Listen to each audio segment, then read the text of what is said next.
has moved to the front and accelerates. ኢትዮጵያውያን አትሌቶች በኬንያ ምድር በተቀናቃኞች ሀገር ነግሰው ቆይተዋል። አትሌቶቹ በኬንያ ውድድር ላይ ትልልቅ የሚባሉ ውጤቶችን ማስመዝገብ ችለዋል። የአትሌቶች መገኛ የሆኑት የሁለቱ ሀገራት አትሌቶች በኬንያ የነበረው የኪፕኬኖ ክላሲክ መድረክ ተገናኝተዋል። በብዙ ውድድሮች እነዚህ የሁለቱ ሀገራት አትሌቶች ተፋጠው ነበረ። አረንጓዴ ቢጫና ቀዩን ባንዲራ ወክለው የሮጡት ኢትዮጵያውያን በኬንያ ምድር በተለያዩ የርቀት ዘርፎች ትልልቅ የሚባሉ ውጤቶችን በማስመዝገብ ወደ ሀገራቸው ተመልሰዋል። ከድሎቹ የተከበራችሁ የሸጋ ስፖርት ተከታታዮች በዛሬው መሰናዶ ኢትዮጵያውያን አትሌቶች በኬንያ ምድር ስላስመዘገቡት ታላቅ ውጤት እንመለከታለን። ቅዳሜና እሁድ ኢትዮጵያውያን ከኬንያውያኑ ጋር የተፋጠጡበት የኪፕኬኖ ክላሲክ እንዴት ያለ ውጤት ተመዘገበበት፣ እነማን በአሸናፊነት አጠናቀቁ፣ ጥቂት ደቂቃዎችን አብረን ከቆየን እናነሳዋለን። ላይክ በማድረግ ይህ ቪዲዮ ለብዙ ኢትዮጵያውያን እንዲዳረስ አግዙን። ሰብስክራይብ ያላደረጋችሁ ሰብስክራይብ በማድረግ ቤተሰባችን ሆኑ። በቀጥታ ወደ ኪፕኬኖ ክላሲክ እናመራለን። በኬንያ ምድር ከተመዘገቡት ድሎች መካከል ከሁሉ የበለጠ ኬንያውያኑን ያቆሰለው ውጤት በኢትዮጵያውያን ተመዝግቧል። ይህ ስፖርት ለእኛ የባህል ስፖርታችን ነው ብሎ በሚጠሩት የ3000 መሰናክል መድረክ የሴቶች ፍጻሜ ከአንደኛ እስከ 3ኛ ያለውን ስፍራ ኢትዮጵያውያን አትሌቶች ጠራርገው ወስደውታል። በምስራቅ አፍሪካዋ ሀገር አረንጓዴው ጎርፍ ዳግም ተመልሷል። በ3000 መሰናክል ፍጻሜ አንደኛ ሆና ማጠናቀቅ የቻለችው የማርያምን ምስል በጉያዋ ይዛ የሮጠችው ወሰን አሰፋ ናት። ወሰን አሰፋ ውድድሩን ስታጠናቀቅ 9 ደቂቃ ከ30 ሰከንድ ከ68 ማይክሮ ሰከንድ ብቻ ፈጅቶባታል።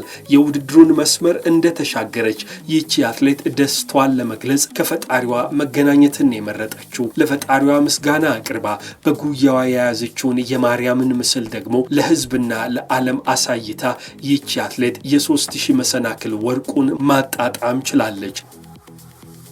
ቀና ቱፋ ሁለተኛ ሆና አጠናቃለች። 9 ደቂቃ ከ31 ሰከንድ ከ72 ማይክሮ ሰከንድ ፈጅቶባታል።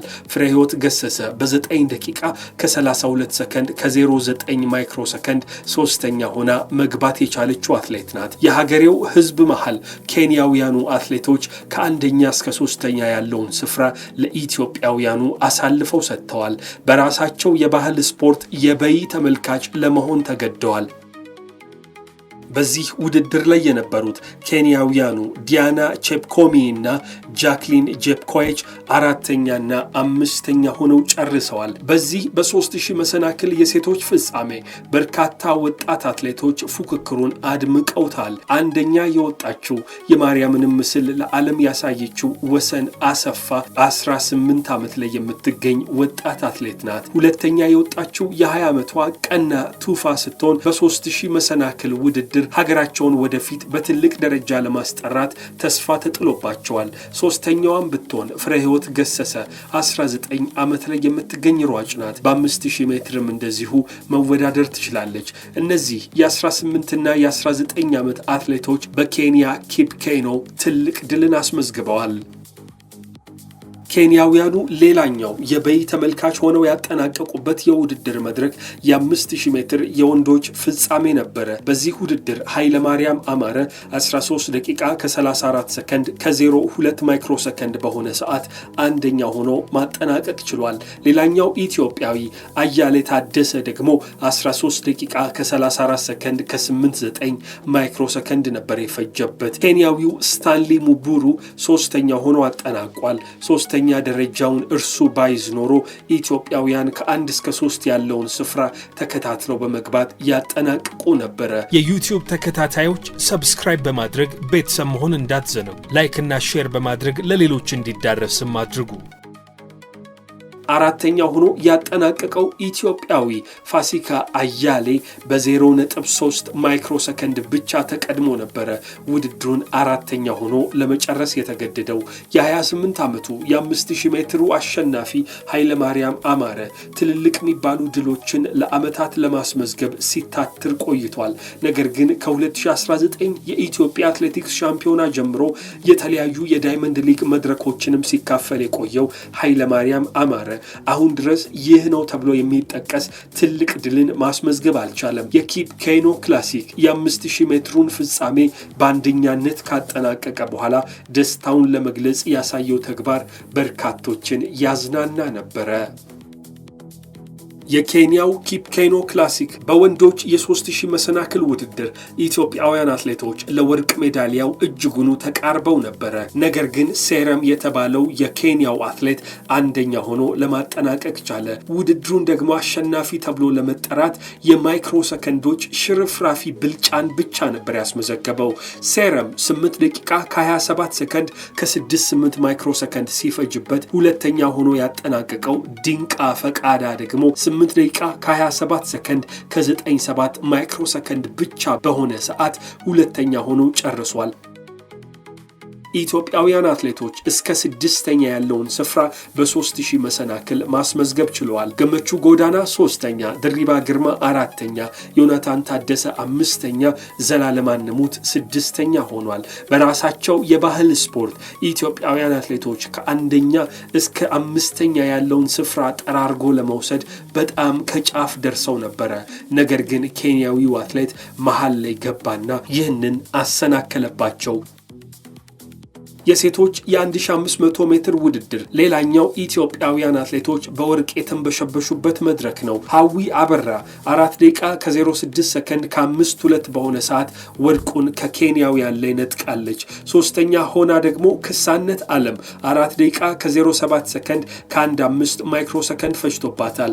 አክሱማይት እምባይ 4 ደቂቃ ከ08 ሰከንድ ከ04 ማይክሮ ሰከንድ በሆነ ሰዓት አጠናቃለች። የውድድሩ አሸናፊ ሆና የጨረሰችው ሀዊ አበራ 2024 በነበረ የአፍሪካ ጨዋታዎች ውድድር በጋና አክራ በ1500 ሜትር ውድድር ሁለተኛ ሆና መጨረስ ችላለች። የብር ሜዳሊያውን የዚያኔ ለመውሰድ 4 ደቂቃ ከ06 ሰከንድ ከ09 ነበረ የፈጀባት።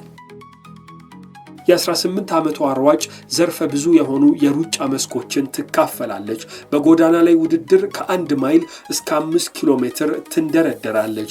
በትራክ ላይ ደግሞ ከ1500 እስከ 5000 ሜትር ድረስ መሮጥ ትችላለች። ወጣቷ አትሌት የ1500 ሜትር የግል ፈጣን ሰዓቷ 4 ደቂቃ ከ04 ከ92 ሲሆን በ5 ኪሎ ሜትር ደግሞ 14 ደቂቃ ከ32 መግባት ትችላለች። በኬንያ በኪፕ ኬኖ ውድድር የ1500 ሜትር ድሏን 4 ደቂቃ ከ06 ከ52 በመግባት ማሸነፍ ችላለች። ኬንያውያን ታላላቅ የሚባሉ ሰዎች በተገኙበት የኪፕ ኬኖ ክላሲክ የኬንያው የማራቶን ንጉስ ኤሊዩድ ኪፕቾጌ ጭምር ተካፋይ ሆኖ ውድድሩን ሲከታተል ነበረ። በናይሮቢ የሚገኝ የአትሌቲክስ አፍቃሪ ይህንን መድረክ ጥቅጥቅ ብሎ በስታዲየም ሲከታተል ነበረ። ለ2 ቀናቶች በናይሮቢ ከተማ ከተደረገ በኋላ ተጠናቋል። ሁሉንም የአትሌቲክስ ውድድሮች ማዘጋጀት በሚችለው የሩጫ የውርወራና የዝላይ መድረኮችን ማካፈል የሚችለው የኡሊንዚ ስፖርት ኮምፕሌክስ ደግሞ ናይሮቢ ኬንያ ላይ ይህ ውድድር በተሳካ ሁኔታ እንዲጠናቀቅ አስችሏል። ኢትዮጵያ ከዚህ ውድድር ብዙ የምትማራቸው ነገሮች አሉ። ጥራቱን የጠበቀ የመወዳደሪያ ስፍራ ይቅርና የልምምድ ስፍራ በማጣት አትሌቶች የሚንገላቱባት ሀገር የምስራቅ አፍሪካ ጎረቤቷ ግን እንዲህ ያለውን ትልቅ ዓለም አቀፍ መድረክ በብቃት ተቀብላ መወጣት ትችላለች። ኢትዮጵያውያኑ ግን ትልልቅ ድሎችን በዚሁ መድረክ ላይ አስመዝግበው አጠናቀዋል። የዩቲዩብ ተከታታዮች ሰብስክራይብ በማድረግ ቤተሰብ መሆን እንዳትዘነጉ። ላይክ እና ሼር በማድረግ ለሌሎች እንዲዳረስም አድርጉ።